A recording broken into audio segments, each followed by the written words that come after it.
জেলখানে থাকলো, একজন পরিবার হারলেই সবকিছুই নিরাপদে বাড়ি আসতে পারত। ভাই আমার ভালো করে বুঝে নাম, সকাল সন্ধ্যা তারা পিটায়, তারপরেও হার মানে না, একজন পরিবার সরাসরি হয় না আল্লাহর আইন থেকে। এই জন্য শেষ পর্যন্ত তার মাকে ডাক দিয়ে নিয়ে আসা মায়ের সামনে পিটায়।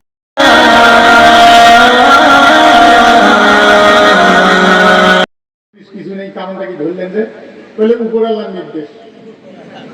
এরা শরীর শাসনের সময় ছিল, এখনো উপর আল্লাহর নির্দেশ। হ্যাঁ সম্মানিত ভাইগণ ভালো করে বুঝে নেন, সেই সময় কিছু যুবক নির্যাতনের শিকার হয়ে জঙ্গলে গিয়ে তারা ঘুমাচ্ছিল। আল্লাহর হাবিবকে প্রশ্ন করেছে, আল্লাহ তারা জবাব দিলেন। ওই সময় আল্লাহর পক্ষে ইমানদার যুবকেরা জঙ্গলে গিয়ে আশ্রয় নিয়েছিল। পুলিশ তাদেরকে খোঁজে, ধরে দিতে পারলে পুলিশের প্রমোশন হয়। ইমানদারদের ধরে দিতে পারলে পুলিশের প্রমোশন করে। একদিন জঙ্গলে গিয়ে দেখে কোথায় যেন বেশ কয়েকজন মুনাজাত করতেছে সম্মিলিত কণ্ঠে। ধীরে ধীরে গভীর রাত্রে জঙ্গলের মধ্যে আগায় দেখে 6 জন যুবক সেজদায় করে আছে। যুবক এরা আল্লাহর কাছে বলতেছে, হে আল্লাহ, আমরা কেন বাড়ি ছাড়া? তুমি তো জানো মন যদি চায় আমাদের জীবনটাও তুমি নাও, আর বিনিময়ে তোমার দিন দুনিয়ায় কায়েম করে দাও। ভাই আমার পুলিশেরা অ্যাটাক করে টান দিয়ে পিঠ মোড়া দিয়ে বাঁধিয়ে বাদশার কাছে নিয়ে গেল। আপনার শত্রুদেরকে এইভাবে পাইছি। ভাইরা আমার বাদশা উপস্থিত শাস্তি না দিয়া ওদের অভিভাবকদেরকে ডাক দিয়া টান দিল, এতদিনের মধ্যে যদি এদেরকে ফিরাইতে না পারো এমন শাস্তি দেব তোমরা আমাকে বলতে পারবে না। বাড়িতে নিয়ে গিয়ে বুঝায়, বাপ আমার, ছেলে আমার, বেটা আমার, স্বামী আমার, ভাতিজা আমার, নাতি আমার, আপাতত পরিস্থিতি একটু দুর্বল প্রতিকূল, শান্ত হও, পরিস্থিতি ভালো হলে তোমরা না হয় ইসলামের পক্ষে কাজ করবা। ওরা বলছে আমরা পরিস্থিতি দুর্বল, ভালো, অনুকূল প্রতিকূল বুঝি না, আমরা আল্লাহর দ্বীনের সৈনিক, আমরা জীবনের মায়া করি না। ভাইরা আমার ভালো করে বুঝে না, ওদেরকে আগামীকাল শাস্তির দিন, আজকে ওদেরকে চিন্তা করতেছে। ওরা ইচ্ছে করে শাস্তি নিয়ে লাভ কি, চলো আমরা গভীর রাতে এই এলাকার থেকে অন্যত্র চলে যাই। যাব কখন? গভীর রাতে 6 জন যুবক রওনা দিয়েছে, রাস্তা দিয়ে না যায় দোলাবাড়ি দিয়ে যায় ডাইরেক্ট কোরআন। এই ঘটনাগুলি আল্লাহ শুনেছেন পবিত্র মক্কা ভূমিতে, যাতে করে মুসলমানেরা, ইমানদারেরা ইমান না হারা, দুর্বল হয়ে যাতে না যায়। ভাইরা আমার সূরা নমলের মধ্যে আল্লাহ পাক বলছেন, মুসা আলাইহিস সালামের ঘটনা শুনাইছেন পবিত্র মক্কা ভূমিতে, যা আমি আপনাকে তেলাওয়াত করে শোনাচ্ছি। নাতলু আলাইকা মিন নাবাই মূসা ওয়া ফিরআউনা বিল হাক্কি লিকাউমিন ইউমিনুন। নবী, আমি তেলাওয়াত করে শোনাচ্ছি আপনাকে মুসা এবং ফিরআউনের ঘটনা, মুমিনেরা যাতে মনের দিক থেকে, ইমানের দিক থেকে তার আরো শক্তিশালী হয়, যাতে ইমান মজবুত হয়। এরপর আল্লাহ পাক বলছেন, ওয়া নুরিদু আন নামুন্না আলাল্লাযীনা ইসতুদঈফু ফিল আরদি ওয়া নাজআলা লাহুম আইম্মাতাও ওয়া নাজআলা লাহুমুল ওয়ারিসিন। মুসা ফেরাউনকে দুর্বল বানাচ্ছে, আল্লাহ বলছেন আমি আল্লাহ এরাদা করলাম, আমি আল্লাহ সিদ্ধান্ত নিলাম দুর্বলদেরকে ক্ষমতায় আমি আল্লাহ বসাবো। ওই সময় নাজিল করেছেন এটা। ভাইরা আমার কোরআন পড়লে মনে হয় এই মুহূর্তে নাজিল হলো কোনোদিন পুরাতন মনে হবে না। এরপরে আর একটা কথা বলে দিয়ে যাই, সেটা হলো কোরআনুল কারীমের 114টা সূরা, 112টা সূরার মধ্যে যে নামটা আছে ওই নামটা ওই শব্দটা ওই সূরায় আছে। সূরা বাকারা, গাফির আছে না নেই? হ্যাঁ, এইগুলো প্রত্যেকটা সূরা আছে, কিন্তু দুইটা সূরার মধ্যে যে নামটা দেওয়া আছে ওই নামটা ওই দুইটা সূরায় নাই, ওই শব্দটা নাই।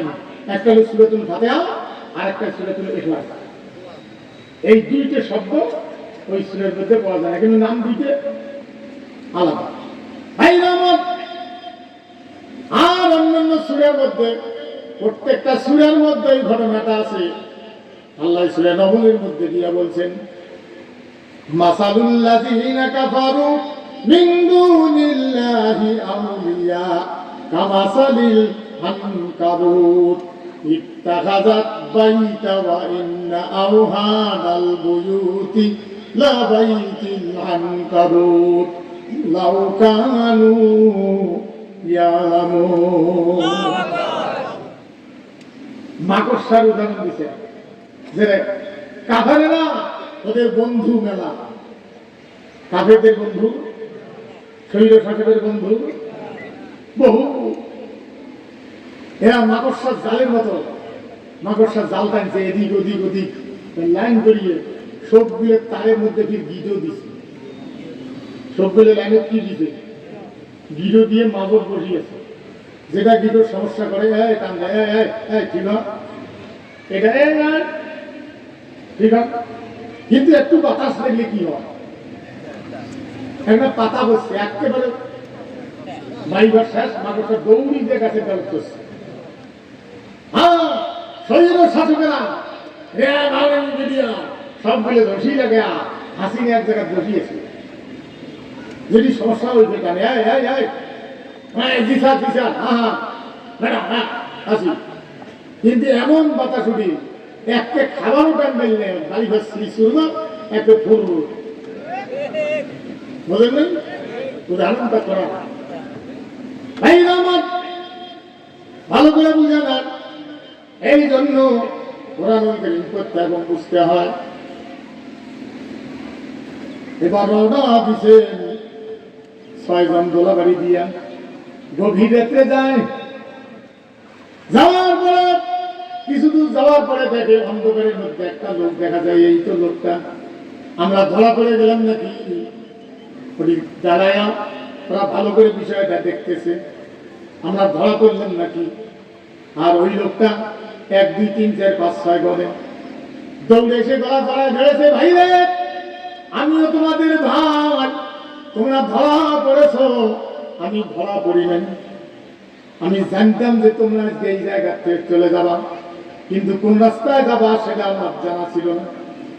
আল্লাহর কাছে মুনাজাত করেছি, আল্লাহ তোমার এই বান্দাদের সাথে আমার দেখা করার ব্যবস্থা করে দাও। আল্লাহ কবুল করেছে, দেখা হলো। ভাইরে আমিও তোমাদের সাথে যাব। ওরা ভালো করে পরীক্ষা নিরীক্ষা করছে, পরীক্ষা করে দেখা হয়, মানে যাচাই বাছাই ওদের কথায়। এরপরে বলছে চলো 7 নম্বরটা বলছে, 7 নম্বরটা বলছে যে আমি ওই যে বাড়ি দেখা যায় গাঠুরি বস্তা নিয়ে যদি দাঁড়িয়ে থাকি, তাহলে আমাকে সন্ত্রাসী মানে শয়তানেরা পুলিশেরা শত্রুরা দেখলে চিনবে। এই জন্য আমি বদনা নিয়ে এখানে দাঁড়িয়ে আছি, সমাজ সমস্যা দেখলে পায়খানায় বসে যাব, একটু সময় দাও। দৌড়ে গিয়া আমি আমার গাঠুরি বস্তা টাকা পয়সা নিয়ে আসি। ওরা বললো যাও। ওই যে দেখা যায় বাড়ি, দৌড়ে গিয়ে বদনা রাখিয়ে গাঠুরি বস্তা নিয়ে যখন রওনা দিছে, বাড়ির কুত্তাটা পিছনে পিছনে আসতেছে। কোরআনুল কারীমের ঘটনা, সূরা বানী সূরা কাহাফ। ভাই আমার ও তো আর পিছনে দেখে না, ওর লক্ষ্য হলো সামনে। কিন্তু ওরা দেখতেছে কি রে আসতেছে, ভালো কথা, কিন্তু কুত্তাটাও সাথে আনতেছে। আসার পরে বলছে তুমি আসছো ভালো কথা, কুকুর কেন আনলা? আমরা তোমাকে নিব, তোমার কুকুর নিব না। কারণ কুকুর যদি সামনে যায় আর একটা কুকুরের সাথে মারামারি বাজায়, মালিকের কুকুর মালিক বাইরে দেখতে পারবে আমার ধরা পড়ে যাব, কাজেই কুকুর তারা কুকুর নেব না। নিজের কুকুরকে লাঠি দিয়ে ঘুরে তাও দৌড়েন, আপনার কুকুরও তাই। আপনার বাড়িতে যদি কুকুর থাকে ডাঙ্গা দৌড়েন কি বিশ্বাস করে তা দৌড়েন। আর মানুষের কুকুর খালি হাত কেনে রং করেন, একটা বাপ বলি রায় সাঁচড়া করতে যায়, বুঝছেন না? একটা নিজের কুকুর লাঠি দেয় যায় না। ওরা চিন্তা করলো কুকুরের জন্য ধরা করতে পারি না, না কুকুরকে মারি ফেলাই, কুকুর মারি ফেলাইবে। তারা সিদ্ধান্ত নিচ্ছে, যা যা হাতে ছিল নিল, ইটপাটকে লাঠি সেটা যা ছিল নিল, কুকুর মারি ফেলবে। কুকুর মনে মনে চিন্তা করে, আল্লাহ আমার জবান দিয়ে তো বুঝাইতে পারতেছি না, ওরা আমার মারি ফেলার সিদ্ধান্ত নিয়েছে, তুমি আমার জবানটা খুলে দাও, আমি আমার মনের ব্যথাটা বুঝাই। আল্লাহ রাব্বুল আলামিন কুকুরের জবানটা খুলে দিলেন। দৌড়ে গিয়া লিডার মার কাছে না পা দুটি জড়ায় ধরে আল্লাহ তুলে বলছে, ভাই রে তোমার আমরা আগে মারিও না, যে কারণে তোমরা আজকে বাড়ি ছাড়া রাত্রিবেলা চলে যাচ্ছ, ধরা পড়েছো, আমিও সেটা ভালো করে বুঝি। যে দেশে আল্লাহ আইন বাদ দিয়া যে দেশ মানুষের আইন দিয়ে চলে, সেই দেশে আমিও কুকুর থাকতে রাজি না। ভাই আমার কুত্তে হইয়া আল্লাহর আইন বুঝলো, আমরা মানুষ হইয়া নামাজ রোজা দাঁড়িয়ে রাখিয়া হজ করিয়া অনেকেই বুঝলাম না। এবার কুকুর বলছে, আমাকে নিয়ে যাও, রাস্তা দিয়ে যাইতে গিয়ে কোন কুত্তে ঘেউ করলে ঘেউয়ের জবাব দিব না, তোমরা গিয়ে যেখানে ঘুমাইবা আমি সেখানে তোমাদের পাহারা দিব, যতদিন তোমরা ঘুম পারিবা আমি ততদিন তোমাদের পাহারা দিব। এই কারণে আমাকে কোনোদিন বেতন দেওয়া লাগবে না, কারণ আমার শ্রমের মজুরি দিবে আরেকজন। ভাইরা আমার মুজাহিদের পাহারা দিবে। ওরা 7 নম্বর যুবকটা বলছে, একটা গর্ত রেডি করে আসছি, চলো সেই জায়গায় যাই, আমাদেরকে তো আরাম করতে হবে, পরিষ্কার করে রেখে আসছি, রোদ বৃষ্টি কোনো কিছু সেখানে যাবে না, ওই রকম অ্যাঙ্গেল করা একটা গর্ত। সূর্য উঠলো বর্ষায় শীতে যেদিকে সূর্য যাক ওখানে রোদ যাবে না, ছোট একটা মুখ আছে, ভিতরে অনেক জায়গা আছে, ওখানে গিয়ে তারা ঘুমাইলো আর দরজায় বসে বসে কুত্তেরা পাহারা দিচ্ছে। 309 বছর পর্যন্ত তারা ঘুমাইল। ডাইরেক্ট কোরআন 309 বছর। এরপরে তাদের হঠাৎ করে ঘুম ভাঙল। ঘুম ভাঙার পরে একে অপরকে জিজ্ঞেস করে কখন ঘুমাইছি বলে, একদিন এক রাত কেউ বলছে গভীর রাতেই তো দুপুর, একটু মতানৈক্য হলো, বললো যে কে কখন ঘুমাইছি সেটা পরের কথা, খিদা তো সবাইকে লাগছে এটা তো শিও, বলে হ্যাঁ। এর মধ্যে কিন্তু মুনাফিক শাসক পরিবর্তন হইয়া মুমিন শাসক ক্ষমতায় বসেছে। ভাই আমার একজন পয়সা নিয়া বলছে সাবধানে বাজারে গিয়ে কিছু নিয়ে আসো, ধরা ধরা না পড়ি। বাজারে বাইরে দেখে রাস্তাঘাট পরিবর্তন, বাড়িঘর কান্দা আর এক রকম, চেনে না। ধীরে ধীরে বাজারের মধ্যে গিয়ে একটা বাজার পাইল, খুঁজতে খুঁজতে একটা দোকানে কিছু খাদ্য নিয়ে চুপ করে তাড়াহুড়ো করে যখন পয়সাটা বাইর করে দিছে, দোকানদার বলছে নিয়েছি আর 300 বছর আগের পয়সা তুমি দিচ্ছ, ও তো আর বোঝে নাই। ভাই আমার তর্কাতর্কির এক পর্যায়ে আরো লোক জমলো, এই খবর বাচ্চার কান পর্যন্ত গিয়েছে। আমি সময়ের কারণে আয়াতগুলি ক্লিয়ার করবো না। ভাই আমার এইবার বাচ্চা ওই খবর শোনার পরে লোকটা গিয়ে ভালো করে যাচাই বাছাই করে, এবার বাকি কয়জন কোথায় আছে বাচ্চা তাদের সাক্ষাৎ করার জন্য খাদ্য পানি ঔষধ বস্ত্র অনেক লোক কৌতূহলী লোক দেখার জন্য আসছে। ওকে আসে, ও দরজার সামনে বলছে আপনার একটু দাঁড়ান, আমি একবারে ঢুকাবো না, এই জন্য ঘুমের মধ্যে বেবস্ত্র হয়ে আছে নাকি, অথবা তারা দেখা করবে নাকি, করবে কিনা অনুমতি নিয়ে আসি। ভিতরে গিয়ে আর বাইরে হয় না, ভিতরে গিয়ে দেখে ও ঘুমাইছে। অনেকক্ষণ পরে বাচ্চা অপেক্ষা করতে করতে ভিতরে গিয়ে দেখে এমন ঘুমাইছে সবাই 7 জন, আর দুনিয়ার মানুষের সাথে কথা বলতে রাজি না। শিলালিপি দিয়া গর্তের মুখটা বন্ধ করে দিয়েছে। এই ঘটনাটা তুরস্কের, ওই পাহাড়টা এখন প্রাচীর দিয়ে রাখছে। ভাই আমার এরা ইসলামের সময় কেউ বলছে ইমাম মাহদির সময় জাগবে, সেই সময় জাগিয়ে যুদ্ধ করে তারা শহীদ হয়ে যাবে।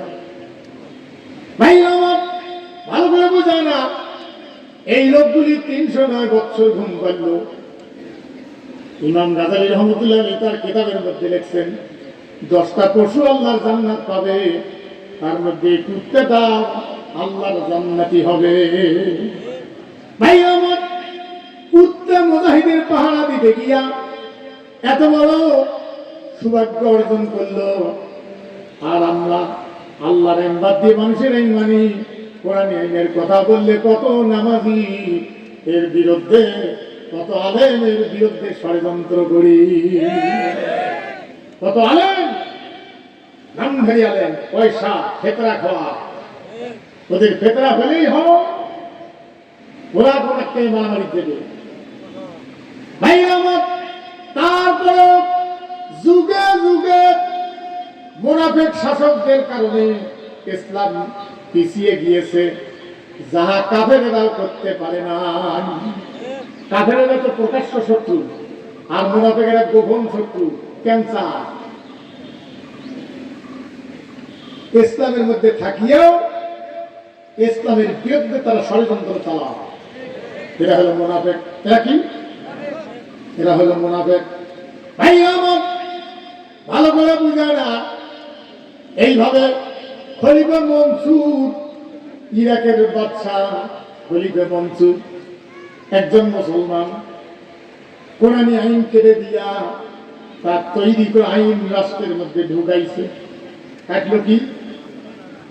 কোন আইন কাটলো? আর ঢুকাইলো কার আইন? তার নিজের আইন। রাষ্ট্রের মধ্যে একটু সমালোচনা শুরু হলো। এই সমালোচনা বন্ধ করার জন্য ইমাম আবু হানিফাকে দিয়ে বলছে, আপনি বিচারপতি হন, প্রধান বিচারপতির চাকরিটা আপনি নেন। ইমাম আবু হানিফা বলছে নেব না। তার কারণ হলো প্রধান বিচারপতির চাকরি যদি আমি নেই, তাহলে কার আইনে বিচার করা লাগবে? কার আইন? আল্লাহর আইন বাদ দিয়া খলিফা মনসুরের আইন। এটা হবে না। তাকে দেখে অপমান করলে আরেকদিন দেখায় সংসদে দেখায় প্রস্তাব দিয়ে না মানার কারণে তাকে কিল ঘুষি দিয়ে জামা টামা চিরে বাড়ি করে দিল সংসদ থেকে। বাড়িতে গিয়ে আসে, বাড়ি হওয়ার দেয় না, বন্দি করে রাখলো, যেটাকে গৃহবন্দী বলা হয়। এরপরে একদিন কঠিন জ্বর, জ্বরে হুজুর শুয়ে আছেন, চোখ লাল হয়ে গেছে, পানি করতেছে জ্বরে। ওই টাইমে পুলিশও পাঠায় দিয়েছে। অনেক পুলিশের তো হালাল হারাম ন্যায় অন্যায় বোঝার ক্ষমতা নাই, বোঝেও না, বুঝলেও বোঝে না, কারণ তাদের চাকরিকে তারা প্রাধান্য দেয়। সবাই এরকম তা বলবো না। ভাই আমার ভালো করে বুঝান। ওখানে গিয়ে বলছে উঠেন, উঠতে পারে না, জোর করে টান দিয়ে হাতে রশি লাগায়া, গলায় রশি লাগায়া নিয়ে যাচ্ছে, কবরে রশি লাগায়া বেইজ্জত করে। কারণ সন্ত্রাসী মানব রশিদ আইনের পা তারা গোলাম, যারা বড় বড় ডাকাত, রাজনৈতিক ডাকাত, যেগুলো অর্থ পাচারকারী, বিদেশের যারা বাড়ি করে, তারা ধরা পড়লে রাজকীয় মেহমান, তারা জেলখানায় রাজকীয় মেহমান হিসেবে থাকে। কিন্তু কোন আলেম যদি আল্লাহ আইনের কথা বলে, তাকে ধরে নিয়ে গিয়ে ডান্ডা গাড়ি লাগা, মনে হয় লাগায় নাই। জীবন্ত শহীদ পাশের এমপি কোন জায়গা? জীবন্ত শহীদ। ভাই আমার ভালো করে বুঝান। গাড়ির পিছনে লাগায়া শেষরে নিয়ে যায়, একবার পড়ে গেছে, শেষরে নিয়ে যায়, মানুষে খারাপ বলে দেখে, আবার কিছুক্ষণ দাঁড় করে নিয়ে গিয়া প্রস্তাব দিছে, মানে না, জেলখানার মধ্যে রাখছিল, দীর্ঘদিন খাতে দেয় না ঠিক মতো। তারপরে সকাল সন্ধ্যা দাঁড় করে তার বাড়ি করে তারে পিটায়, যাতে করে আল্লাহর আইন বাদ দিয়ে খলিফা মনসুরের চাকরি নেয়। বলছে জীবন চলে গেলেও না, এর নাম হলো ইমাম। 13 বছর জেলখানে থাকলো, এক চুল পরিমাণ হাত নেই, সবকিছুই নিরাপদে বাড়ি আসতে পারত। ভাই আমার ভালো করে বুঝে নাম। সকাল সন্ধ্যা তারা পিটায়, তারপরেও হার মানে না, একজন পরিবার না, সরাসরি হয় না আল্লাহর আইন থেকে। এই জন্য শেষ পর্যন্ত তার মাকে ডাক দিয়ে নিয়ে আসা মায়ের সামনে পিটায়, যাতে করে মা ব্যথা পাইয়া মা যেন থেকে অনুরোধ করে, বাবারে চাকরিটা নাও। মায়ের সামনে পিটায়, মা দুঃখিনী কাঁদে আর বলছে, বাবারে ইমাম আবু হানিফা ডাং খাই দেখাইতে মরে যা, শহীদে যা, তবু ইমাম আবু হানিফার চাকরি নিয়ে ইমান নষ্ট করিস না। মা নাই রহমত আবার পিটাচ্ছে। মা এবার বলছে, বাবারে মনে হয় দুনিয়ার জীবনে আর তোমার সাথে আর দেখা হবে না। আমি যেভাবে দুধ পান করেছি, প্রসব করেছি, গর্ভধারণ করেছি, প্রসব করেছি, দুধ পান করেছি, পায়খানা পেশাব সাফ করেছি, পড়াইছি, ডিম বেচা পয়সা দিয়ে তোকে পড়াইছি রে বাবা। এ দেখা